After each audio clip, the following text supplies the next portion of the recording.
Olá, pessoal. Aqui quem fala é o professor Luan, professor de Física do Colégio Interativo, e essa aula vai ser voltada para a turma do terceiro ano. Bem, a gente iniciou aí, né, a parte do entendimento das ondas eletromagnéticas, tá? Tem a correção aí do exercício que eu passei na última aula, a listinha lá com 5 questões sobre as ondas de forma geral. E agora a gente vai entender um pouco o espectro eletromagnético, tá? Bem, como a gente tinha visto, uma onda eletromagnética ela é composta por campo elétrico e campo magnético oscilando, né? Quando um altera, o outro também é alterado, e assim repete esse ciclo e vai se propagando. Lembrando, a onda ela só transporta energia, tá? Então, o que é que a gente viu? A gente entendeu a relação da frequência e o comprimento de onda, que era de uma maneira geral, tá? Toda onda tem um comprimento, uma frequência, um período, tá?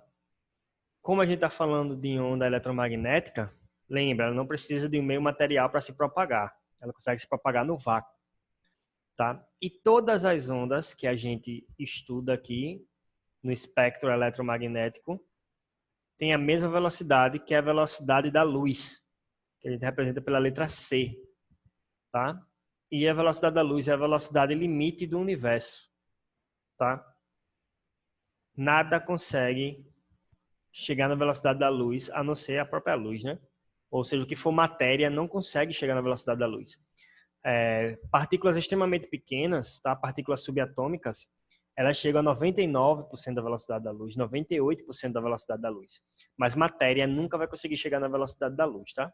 Ela é a velocidade limite para o universo. Isso é uma proposição muito forte, tá?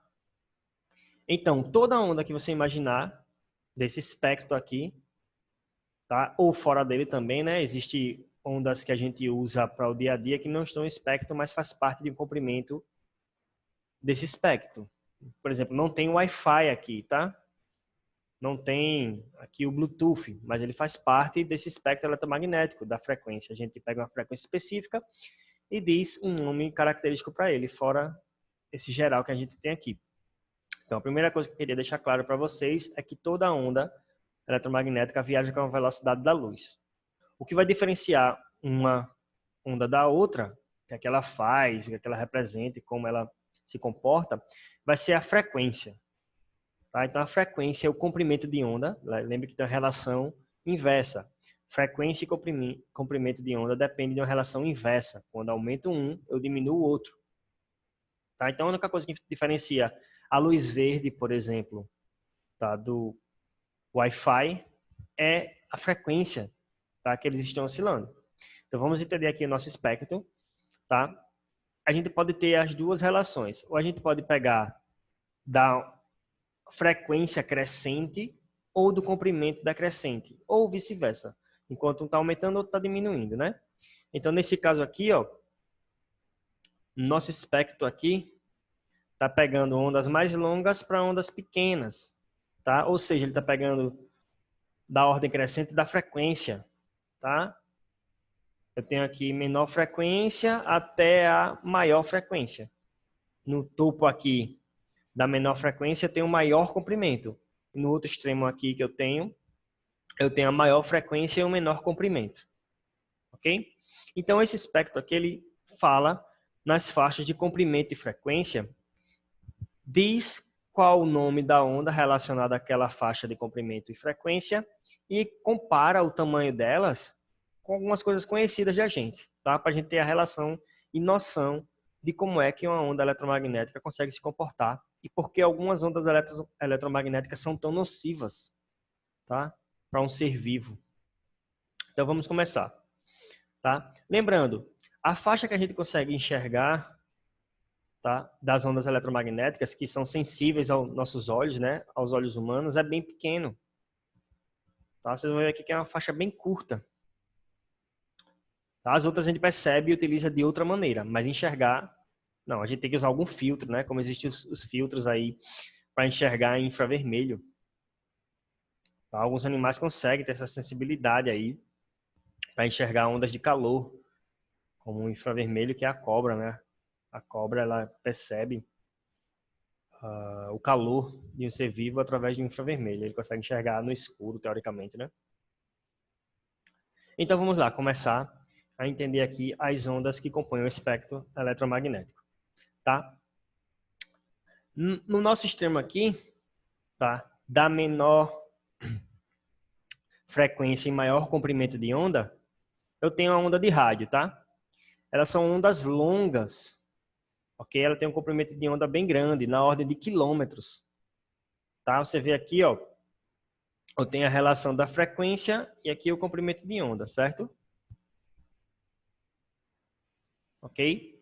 Então aqui, ó, eu tenho a ordem de 10 elevado a 2 metros. Indo mais para cá, eu tenho ondas maiores, tá? São ondas bem longas, tá? Porque ela tem uma frequência relativamente baixa, tá? Lembrando que a frequência é medida em hertz, e 1 hertz é uma oscilação por segundo, tá?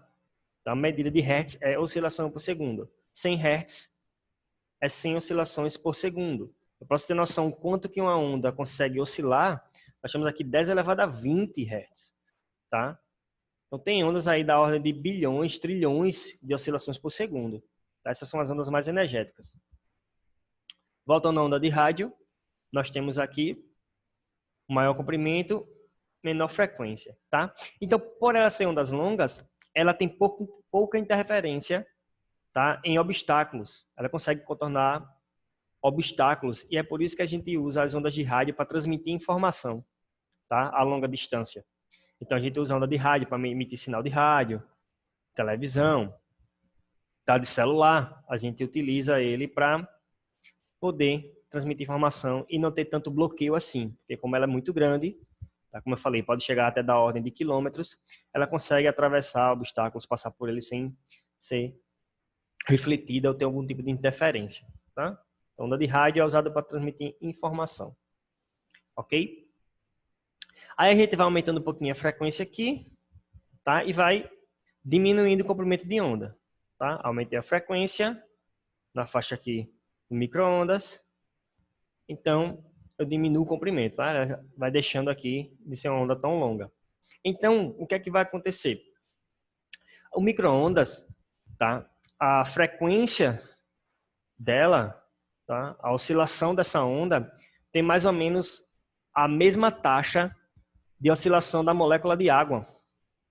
Então, o que é que acontece?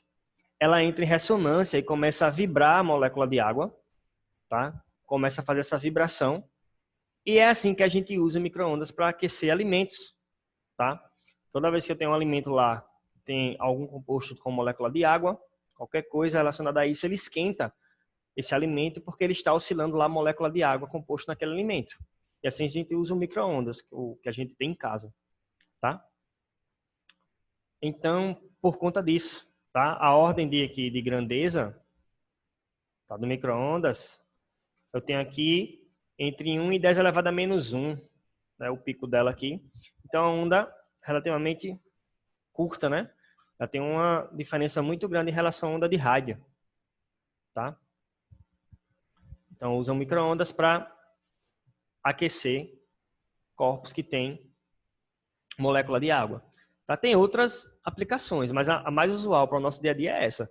Porque a gente pode enxergar, tá, corpos celestes através dessas ondas também, tá? Eu crio um aparelho que é sensível a essas radiações e eu enxergo objetos longe, tá? Que é sensível a esse tipo de onda, esse tipo de frequência, tá? Mas a aplicação mais direta seria o aparelho. Prosseguindo um pouco mais, eu tenho aqui o infravermelho, tá? Por que tem esse nome infravermelho? Porque ele é logo abaixo do vermelho, que é o limite de sensibilidade aos nossos olhos, tá? O limite mais baixo, tá, de frequência é o vermelho e o limite mais alto de frequência para os nossos olhos é o violeta. Abaixo do vermelho é o infravermelho e acima do violeta é o ultravioleta, tá? Então o infravermelho, ele é uma das ondas que consegue mais transmitir energia em forma de calor, tá? Então, a radiação infravermelho normalmente é dada em corpos que estão a temperatura acima do ambiente. Então, todos vocês aí que estão assistindo a aula agora estão emitindo ondas infravermelho. O corpo de vocês está emitindo, perdendo calor através da radiação infravermelho, porque vocês estão a temperatura maior que o ambiente, tá? Então, normalmente, infravermelho é onda de calor. A gente usa para fazer observações no nosso planeta ou em outros planetas, né? Entender como é que funciona a distribuição de temperatura local em uma determinada região através de infravermelho, tá? A gente vê muito em filme, né? Os soldados usando lá óculos infravermelho para detectar o pessoal no escuro, porque ele não precisa da luz visível. O calor emitido pelo corpo lá do inimigo, ele consegue detectar. Como eu falei, alguns animais também têm essa sensibilidade nos olhos para detectar o alimento durante a noite, né? Os caçadores noturnos têm mais facilidade com isso. Tranquilo? Então aqui, ó, nós temos aqui a ordem do infravermelho, o pico, né? Entre 10 a menos 4 e 10 a menos 5, tá aqui entre a cabeça de um alfinete e uma bactéria, tá? Do tamanho do comprimento de onda dela. Avançando um pouco aqui o infravermelho, nós temos a luz visível, tá? Como eu falei, é do vermelho ao violeta que a gente consegue enxergar. Essa faixa de frequência aí faz com que a gente enxergue os objetos, as cores dos objetos, né? Então, ela é sensível ao olho humano. Com detalhe, existe uma razão para a gente enxergar só essa faixa de radiação, tá? Aqui no nosso planeta. É porque nossa atmosfera, ela deixa passar muito bem essa faixa aqui de frequência, do vermelho ao violeta, e reflete muito as outras. Então, pouca radiação, tá? Que vem do Sol, que não está aqui dentro da faixa visível, consegue entrar. Pouca radiação que não é na faixa visível consegue entrar aqui na nossa atmosfera. Tá? A maioria é na faixa visível. Então, nós humanos tivemos que se adaptar a isso. Tá? Então, foi isso que fez com que a gente enxergasse essa coloração aqui. Não adiantava o ser humano se adaptar a enxergar o micro-ondas, porque não tem tanta emissão de micro-ondas chegando aqui no nosso planeta. Tá? Boa parte é refletida pela atmosfera. Então, a gente ia meio que ser cego. Então, essa relação aqui é muito importante. Tá? Um pouco acima do violeta. Tá? Lembrando aqui o pico do visível entre a bactéria e o vírus, né? O comprimento de onda aqui. Tá? Ultravioleta, tá? Ele também aquece, mas não tanto quanto o infravermelho. Tá? Só que tem um detalhe.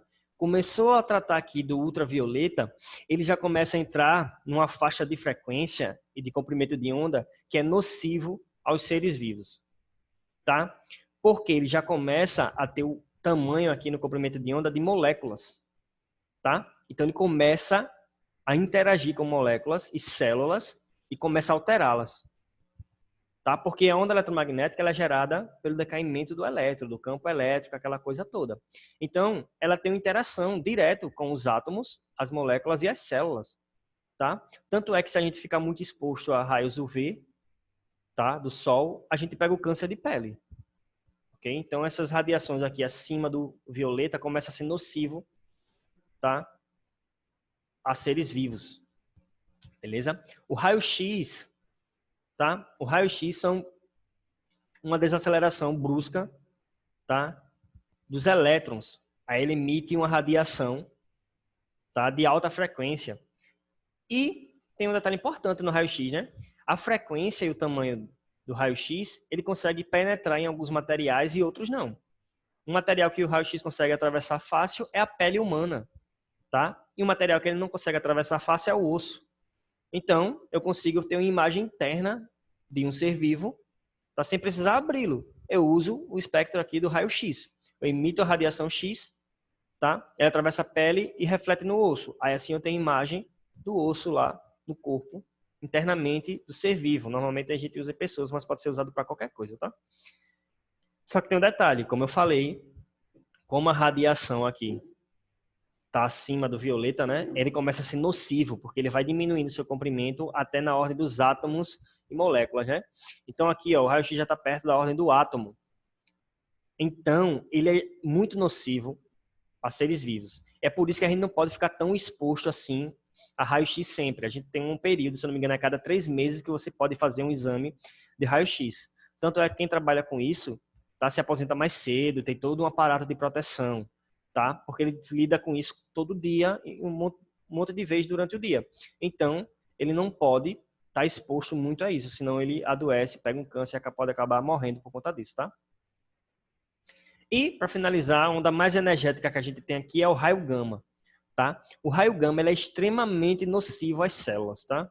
porque ele tem a frequência do núcleo atômico. Ele é extremamente energético. É a onda mais energética que tem, tá? Ele deteriora os átomos, tá? Porque ele veio da deterioração de núcleos atômicos. Então, a radiação também tem esse poder, tá? A frequência dele consegue alterar o estado atômico de um corpo e, assim, ele é extremamente nocivo, tá? A seres vivos. Porque nós somos compostos por moléculas, células, tá? Que são derivados dos átomos. Então, se eu tenho aqui uma radiação que deteriora os átomos, é extremamente nocivo a um ser vivo, tá? Então é isso que a gente tem aqui do espectro eletromagnético.